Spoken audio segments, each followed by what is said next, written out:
परीक्षित जी ने कहा, हे गुरुदेव, वैष्णव जी को चिंता है, आप उनकी चिंता का उन्मूलन कीजिए, क्योंकि गुरुदेव जी सब प्रकार की चिंता को दूर करने में सक्षम है। शांडिल्य जी ने कहा, क्या चिंता है गुरुदेव, आप तो सब जानते हैं, यहाँ मथुरा की प्रजा कहाँ चली गई, बताने की कृपा करें। बोले, प्रजा कहीं नहीं गई, भगवान के भक्त तो यही विराजमान है, बस भगवान की लीला भूमि का भी दर्शन नहीं हो रहा। आप वृंदावन में रहते हो, ब्रज में रहते हो, पहले ब्रज भूमि का महत्व जानो। ब्रज भूमि का महत्व क्या है सुनो। शृणुतं दत्त चित्तौ में रहस्यं ब्रज भूमिजं, व्रजनं व्याप्ति वित्युक्ता व्यापनात् ब्रज उच्यते। व्रजेति व्याप्नोति सकलं इति ब्रजः, जो सबको व्याप्त किए हुए है, ढके हुए हैं, उसे ब्रज कहते हैं। व्यापकं ब्रज यदैव व्यापकं तद्व्रज, जो व्यापक है वो ब्रज है।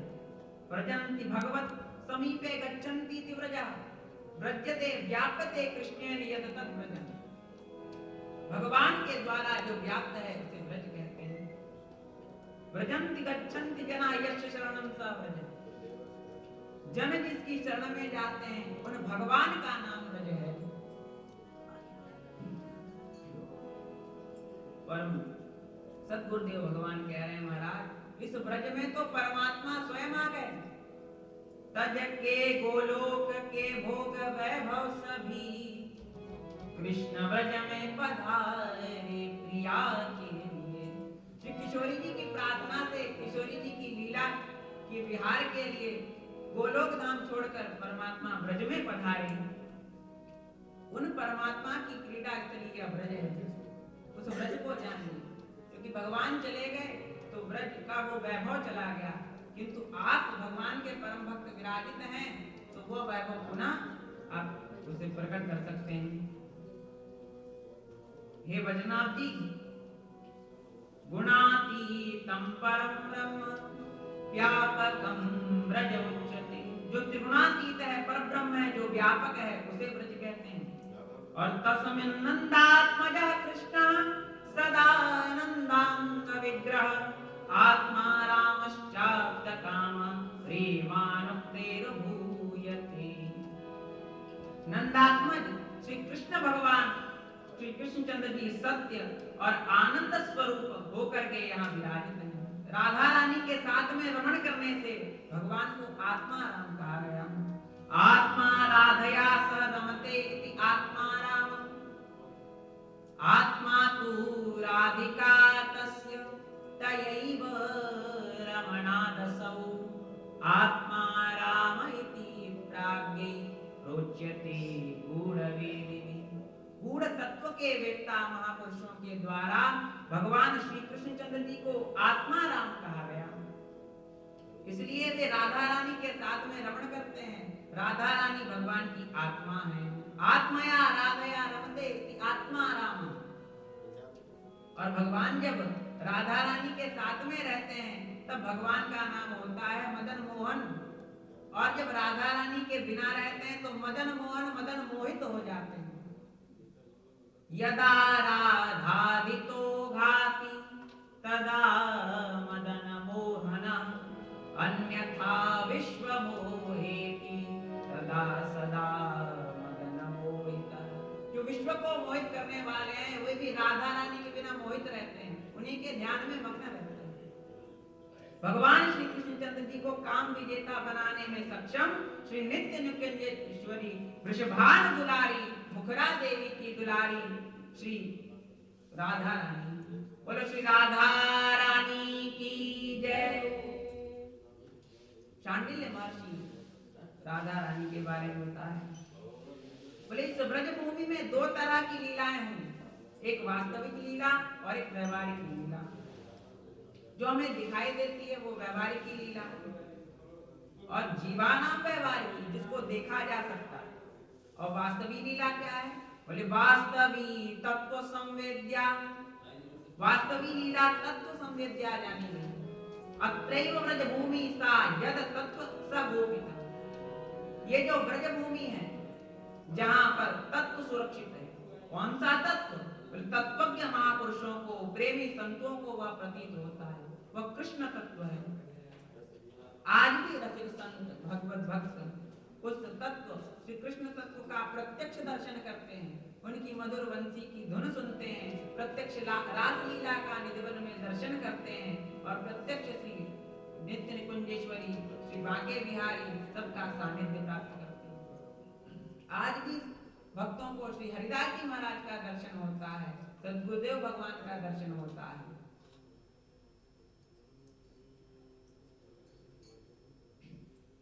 कदाचित द्वापरस्यान्ते रहो लीलाधिकारिणः समवेता यदा तस्योर्वेदानि तदा हरि। कभी 28वें द्वापर के अंत में एक लीला अधिकारी जब एकत्रित होकर भगवान श्री कृष्णचंद्र जी का जो अवतार होता है, तब भगवान के अवतार काल में नित्य भक्त अवतीर्ण होते हैं, जो गोलोक धाम निवासी हैं, साकेत धाम निवासी हैं।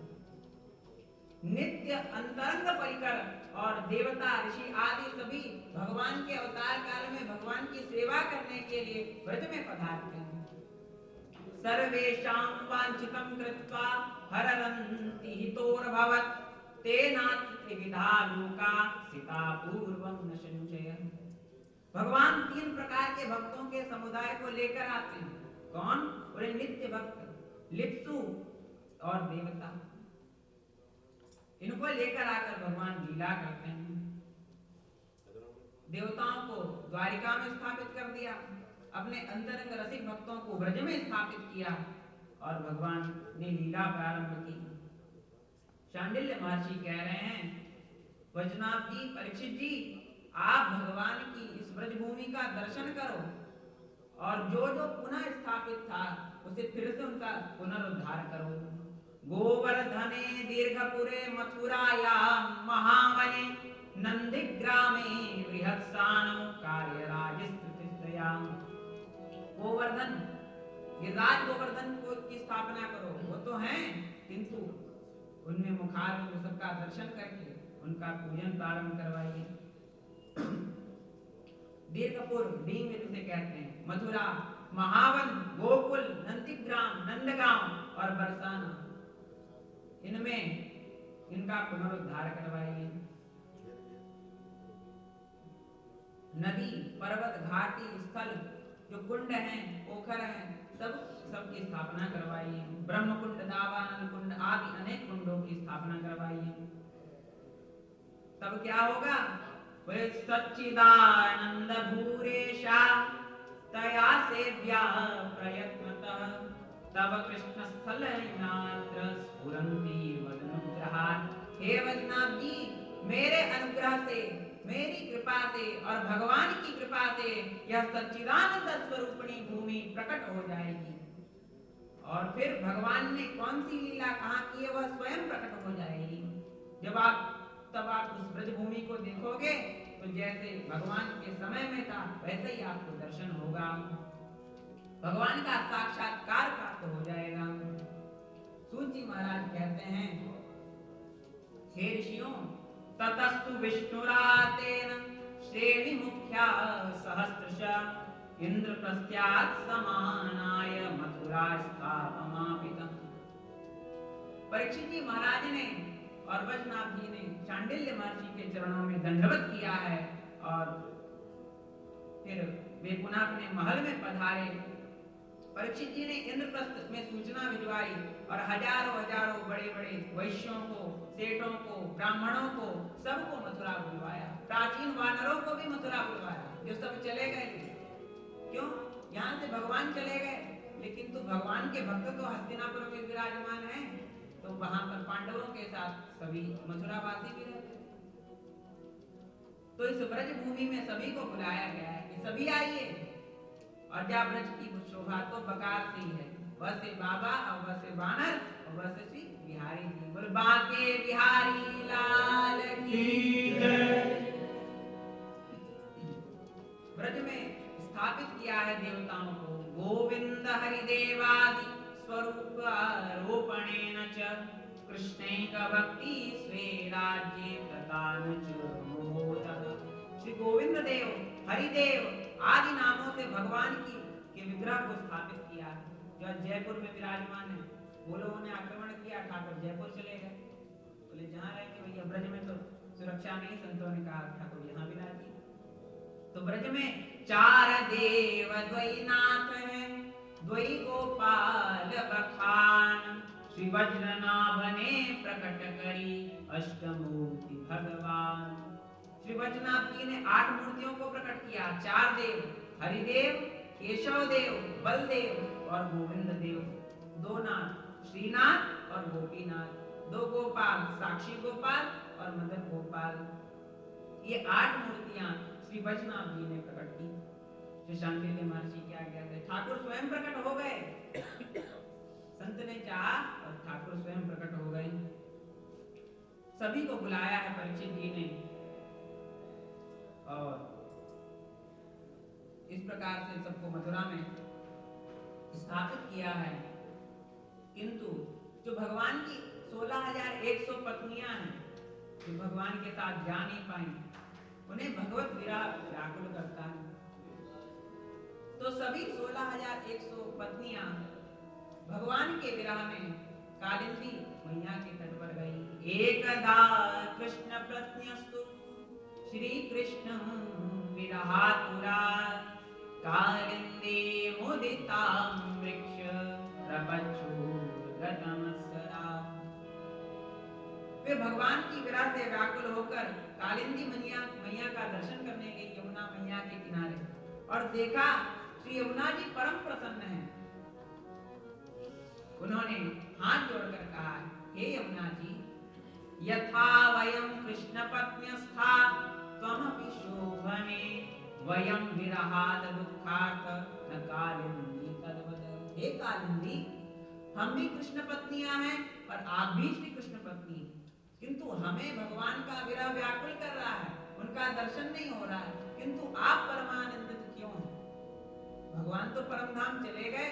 कालिंदी जी मुस्कुराई, बोले ये आपको ही विरहाभास है, हमें नहीं है। क्यों? बोले हमें तो नित्य श्री किशोरी जी के साथ, सखियों के साथ, रानियों के साथ भगवान श्री बांके बिहारी लाल का दर्शन होता है।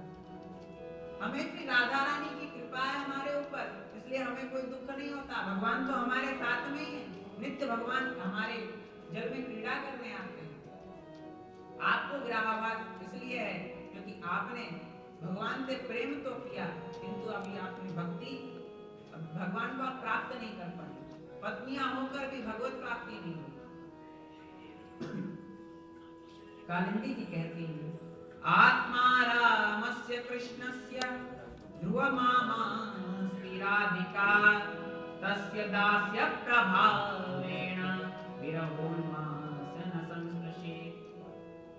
कालिंदी जी कह रही हैं, मैं श्री कृष्ण और राधा रानी जी के दास्य प्रभाव से मुझे विरह नहीं सता, मुझे उनका सानिध्य प्राप्त होता है।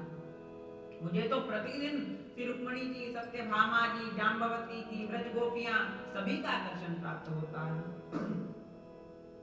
हे देवियों, स एव सा सैवास्ति। जानते हो भगवान श्री कृष्ण कौन है, राधा रानी कौन है और वंशी कौन है? बोले स एव सैव सैवास्ति वंशी तत्प्रेम रूपिका श्री कृष्ण नख चंद्राली चंद्रावली स्मृता। भगवान श्री कृष्ण चंद्र जी और श्री राधा रानी में कोई भेद नहीं है, क्योंकि एक ज्योति रधौ मेधा राधा माधव रूपितम। एक ही ज्योति 2 रूपों में परिणित है। आप श्री राधा रानी का दर्शन कर लिया तब भी युगल सरकार का दर्शन हो गया, और बांके बिहारी का दर्शन किया तब भी युगल सरकार का दर्शन हो गया। लोग सोचेंगे बिहारी जी सामने खड़े हैं, राधा रानी कहाँ है? तो राधा रानी बगल में विराजित हैं। फिर वंशी क्या है? तत्प्रेम रूपिका श्री कृष्ण भगवान की और राधा रानी का जो प्रेम है वह प्रेम स्वरूप ही वंशी है, उसी को वंशी कहते हैं। श्री राधा कृष्ण का जो द्रवीभूत स्वरूप है वही श्री यमुना जी है, और श्री कृष्ण भगवान और राधा रानी का जो घनीभूत स्वरूप है वही श्री गिरिराज गोवर्धन है। बोलिए गोवर्धन नाथ की जय। एक बार जब अक्रूर जी ब्रज में पधारे भगवान श्री कृष्ण बलराम को लेने, तब गोपियों को भी विरहाभास हुआ था, विरह नहीं हुआ था। एवमेवात्र गोपीनां क्रूरावसरे पुरा विरहाभास एवासित उद्धवेन समाहितः। गोपियों की विराग्नि को शांत करने के लिए श्री उद्धव जी को भगवान ने भेजा। तब गोपियों का विरहाभास दूर हो गया, फिर भगवत प्रेम में निमग्न हो गई। कैसे? बोले श्री उद्धव जी महाराज का सत्संग प्राप्त करने से। श्री उद्धव जी महाराज का सत्संग आपको भी प्राप्त हो जाए तो आपका भी विरहाभास दूर हो जाएगा। सुनिए, श्री उद्धव जी को प्रकट कीजिए और उद्धव जी आपको भगवान से मिला देंगे। कैसे? सूत जी महाराज कह रहे हैं, हे ऋषियों, एवं उक्त्वा कालिंदी प्रत्युवाचा ततस्तथा स्मरन्ति कृष्णचंद्रस्य कला षोडश रूपिणी।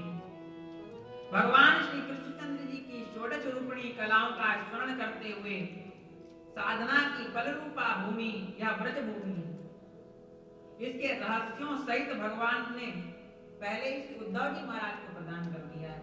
उद्धव जी महाराज भगवान के उत्सव स्वरूप है। भगवान ने अपना उत्सव रूप उद्धव जी महाराज को दे दिया है। उद्धव जी महाराज अप्रत्यक्ष रूप से कुसुम सरोवर पर नारद कुंड पर विराजमान रहते हैं, लतावल्ली के रूप में, और एक रूप से बद्रिकाश्रम में विराजमान रहते हैं। कुसुम सरोवर में लतावल्ली के रूप में गोपियों की चरण रज को प्राप्त करने के लिए निवास करते हैं। आप गोवर्धन के निकट लीला सहचरी गोपियों की विहार स्थली, वहां की लता पता बेलों के रूप में श्री उद्धव जी महाराज निवास कर रहे हैं, उनको प्रसन्न कीजिए। उनके मिलन से आपका भगवत विरहाभास दूर हो जाएगा और तब आप भगवान को प्राप्त कर लेंगे। आत्मोत्सव स्वरूपस्त्वं हरिणा तस्मै समर्पितनीयतं तस्मात् तत्कृत्वा कुसुमसर परिसरे सवज्रादिनी। श्री उद्धव जी के संबंध में एक बात निश्चित कही गई है कि उन्हें भगवान ने अपना उत्सव रूप प्रदान कर दिया है। श्री कालिंदी जी को कृष्ण पत्नियों ने प्रणाम किया और पुनः भवन में पधारी हैं। वैष्णव जी परीक्षित जी को बताया है, वह भी सुनकर प्रसन्न हुए और सभी नारद कुंड कुसुम सरोवर पर पधारे। कालिंदी जी की आज्ञा थी कि उद्धव जी कैसे प्रकट होंगे। बोले उद्धव जी प्रकट होंगे, आप वहां जाकर भगवान नाम संकीर्तन कीजिए, भगवान की गुण लीलाओं का गान कीजिए और तब उद्धव जी महाराज प्रकट होंगे। सूत जी कह रहे हैं कि हे शौनक जी, श्री कृष्ण पत्नियों ने यमुना जी के वचन को श्रवण किया और सभी 16,108 पत्नियां भगवान की, वे सभी वैष्णव जी और परीक्षित जी के साथ पधारी हैं कुसुम सरोवर पर। और श्री कुसुम सरोवर पर कुसुमांबोधि कृष्ण संकीर्तनोत्सव, जो सखियों की विहार स्थली है, वहां कृष्ण संकीर्तनोत्सव आरंभ हुआ है। वृषभानुसुता कांता विहारे कीर्तन श्रिया साक्षी दिवसमावृत्ते सर्वे नंद्य दिशो भवन। श्री विश्वानुनंदनी श्री राधा रानी जी, उनके प्रियतम गोविंद भगवान की यह लीला भूमि साक्षात कीर्तन की शोभा से संपन्न हो गई। उस समय सभी ने एक साथ कीर्तन प्रारंभ किया। श्री कृष्ण शरणं मम, श्री राधा शरणं मम, श्री कृष्ण शरणं मम, श्री राधा शरणं मम, श्री कृष्ण शरणं मम, श्री राधा शरणं मम, श्री कृष्ण शरणं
श्रीकृष्ण